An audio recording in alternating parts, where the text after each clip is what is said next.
ایسے ہی یہ سال گزر گیا، 10واں سال، پھر سرکار پاک علیہ الصلوۃ والسلام اپنے جو منصب نبوت کا اس کی طرف متوجہ ہوئے، اور حضور نے محسوس کیا کہ مکے کے کفار جو ہے بڑے سخت ہیں، اور ان کے بارے میں اللہ نے فیصلہ جن کے بارے میں یہ کر دیا کہ ختم اللہ علی قلوبہم وعلی سمعہم وعلی ابصارہم، مہر لگا دی اللہ نے، ایسے قسم کے ہیں یہ اسلام قبول نہیں کریں گے۔ تو حضور علیہ الصلوۃ والسلام نے ارادہ فرمایا کہ مکہ مکرمہ سے ہٹ کر کے جو اطراف اکناف کے علاقے ہیں وہاں جو ہے تبلیغ کا کام کیا جائے۔ تو اس سلسلے میں سرکار کی نظر انتخاب جو ہے پڑی طائف پر۔ طائف جو ہے 150 کلومیٹر فاصلے پر مکہ مکرمہ سے ایک زرخیز مقام، مکے کا علاقہ بالکل سنبھلا پتھریلا بنجر، اور طائف ہرا بھرا سرسبز و شاداب علاقہ۔ اللہ کی قدرت کی نشانی ہے، 150 کلومیٹر نہیں ہے کہ آپ حیران ہو جائیں گے کہ بھائی یہ جنت میں آ گئے کیا، ایسا خوبصورت مقام۔ تو سرکار پاک علیہ الصلوۃ والسلام وہاں اس ارادے سے تشریف لے گئے کہ وہاں عمیر نام کے ایک دولت مند شخص کا خاندان بستا تھا، اس کے بیٹے تھے، ایک کا نام تھا حبیب، ایک کا نام عبد یائی، اور ایک کا نام مسعود۔ حضور علیہ الصلوۃ والسلام ان کے پاس پہنچے اور ان کو دین کی دعوت دی، ان کو توحید سمجھائی، اور ان کو اپنی رسالت کا جو ہے معاملہ سمجھایا حضور علیہ الصلوۃ والسلام نے۔ تو بدبخت قبول کرنا تو دور کی بات ہے، سرکار کی شان میں گستاخیاں شروع کر دی۔ ان میں سے ایک بدبخت کہنے لگا اچھا تم ہی سے، اللہ معاذ اللہ تم ہی نہیں بنایا، کوئی اور نہ ملے اللہ کو، ایسا کہے گا۔ ایک کہنے لگا میں تم سے بات ہی نہیں کرنا چاہتا، کیوں کہ اگر تم نبی ہے اور میں جو ہے تمہارے شان میں کچھ بھی بولوں گا تو میرے پر عذاب آ جائے گا، اور اگر تم نبی نہیں ہے معاذ اللہ تو جھوٹے ہے، اور جھوٹے سے میں کیا بات کروں، ایسے معاذ اللہ ثم معاذ اللہ اس قسم کی گستاخانہ گفتگو کی حضور سے۔ حضور علیہ الصلوۃ والسلام کا قلب مبارک اس سے بڑا مغموم ہوا، اور خود تو دین اسلام کی طرف آئے نہیں، بلکہ یہ شدت یہ کی ہے کہ اپنے جو ہے قبیلے کے آوارہ قسم کے، غنڈے قسم کے جو نوجوان تھے، اوباش قسم کے، ان کو سرکار پاک صلی اللہ علیہ وسلم کے پیچھے لگا دی۔ حضور علیہ الصلوۃ والسلام کے ساتھ اس سفر میں طائف کے حضرت زید بن حارثہ رضی اللہ عنہ،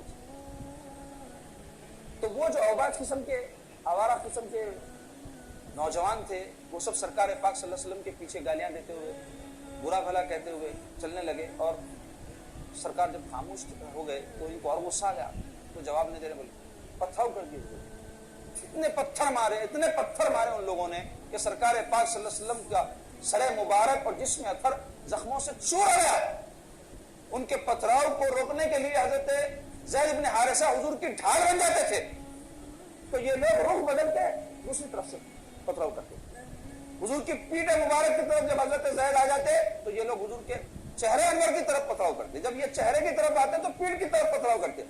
اور اتنے پتھر برسائے ان لوگوں نے کہ جسم مبارک سے خون بہتے بہتے جوتی مبارک میں آ کر جمع ہو گیا، اور چمڑ گئی جوتیاں سرکار پاک صلی اللہ علیہ وسلم کے خودوں میں انور سے۔ سرکار پاک صلی اللہ علیہ وسلم سخت پتھراؤ کی وجہ سے ٹھہر نہیں سکتے تھے، اور بیٹھ جاتے تو بدبخت آ کر حضور کو اٹھا کر کھڑا کرتے اور پھر پتھر مارتے۔ اتنا جو ہے انہوں نے شدت کا معاملہ آقا علیہ الصلوۃ والسلام کے ساتھ کیا، اور میرے آقا برداشت کرتے رہے، بددعا نہیں فرمایا ان کے حق میں، یہاں تک کہ جب طائف سے باہر نکلے تو وہ زرخیز علاقہ ہونے کی وجہ سے وہاں کئی مکے کے کفاروں کے فارم ہاؤس تھے، ایک انگور کا باغ تھا، ہم فارم ہاؤس کو باغ بولتے تھے ہماری زبان میں، اور یہ انگریزی میں آج کل فارم ہاؤس شروع ہوا، اصل میں باغات بولتے تھے، کسی کے پاس کوئی درخت وغیرہ کھلی زمین ہے شہر کے باہر، باغ ہے ان کا۔ ایک زمانے میں یہ بیرکس وغیرہ جس کو بارکس بول رہے ہیں آپ، وہ علاقوں میں بہت باغات تھے، ہمارے یمنی جو عرب حضرات تھے ان کے، تو وہ وہاں کے پھل لگتے تھے، وہ لوگ لا کے شہر میں فروخت کرتے تھے، کاروبار تھا، محنت کرتے تھے۔ تو ہوا یہ کہ وہ اطراف میں مکے کے جو ہے بعض کافر قطبہ بن ربیعہ، شیبہ بن ربیعہ کے جو ہے باغات تھے، تو وہ کافرہ دیکھتے حضور کو پہچان لیے، حضور کو زخمی حالت میں دیکھے تو اپنے ایک غلام کو بلا کے بولے تھوڑے انگور کے پوشے لے جاؤ ان کو دے،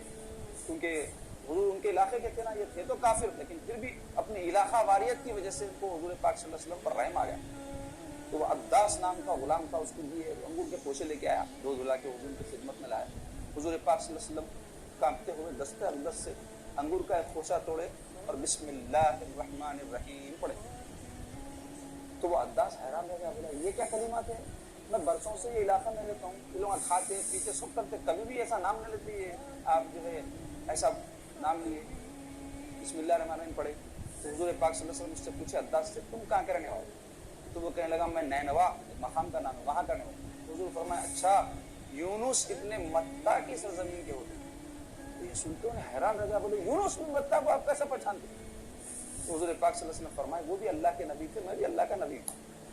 تو جیسے انہیں سنا تو بولا یہ نبی کے علاوہ کسی کو پتا نہیں تھا یونس علیہ السلام کے بارے میں. فوری سرکار پاک صلی اللہ علیہ وسلم کے دستہ اقدس اور خودوں مبارک کو چوم کے مسلمان ہو گیا.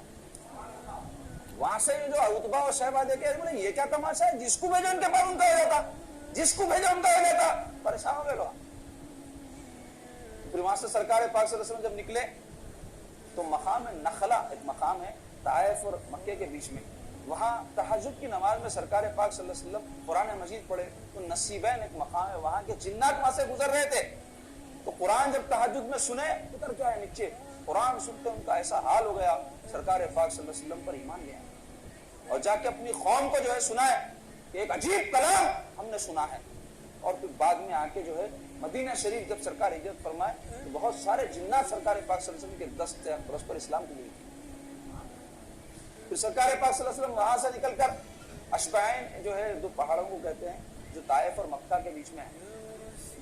تو سرکار پاک صلی اللہ علیہ وسلم قرن الثعلب کے مقام پر پہنچے تو وہاں جبریل علیہ السلام سرکار کی خدمت میں حاضر ہوئے اور جو ہے عرض گزار ہوئے کہ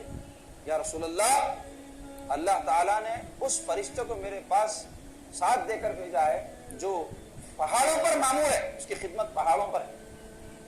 اور وہ آپ کے حکم کا منتظر ہے, آپ حکم فرما دے. تو یہ اشبعین دو جو پہاڑ ہے جس کے بیچ میں مکہ اور طائف ہے, یہ دونوں پہاڑوں کے بیچ میں بستی ہے طائف کو پیس کر دینا ہے, عذاب آ جائے گا اللہ کو.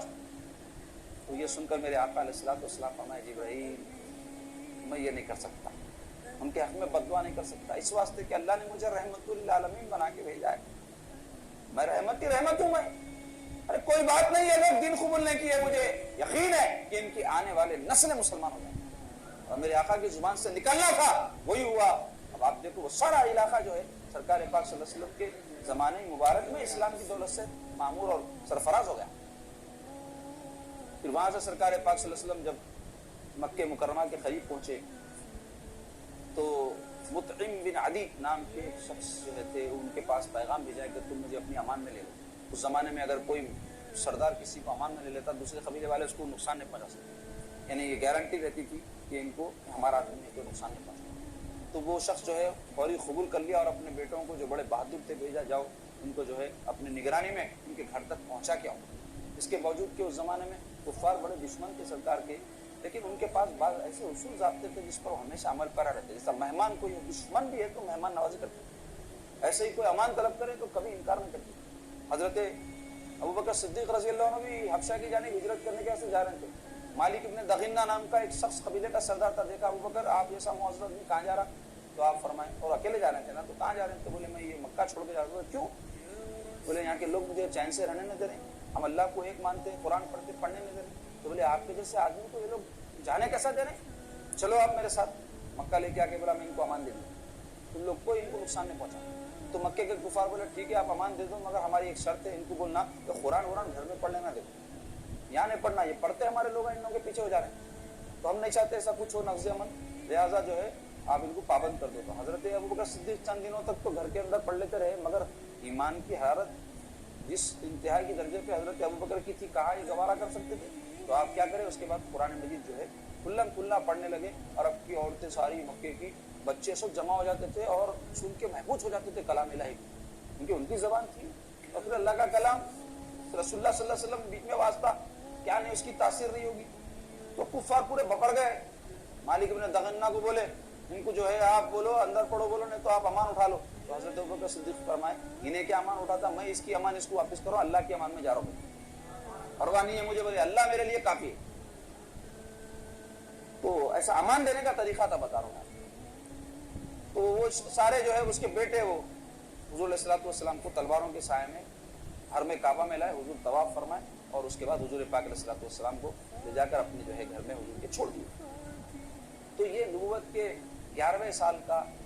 واقعہ ہے, یہ طائف کا واقعہ.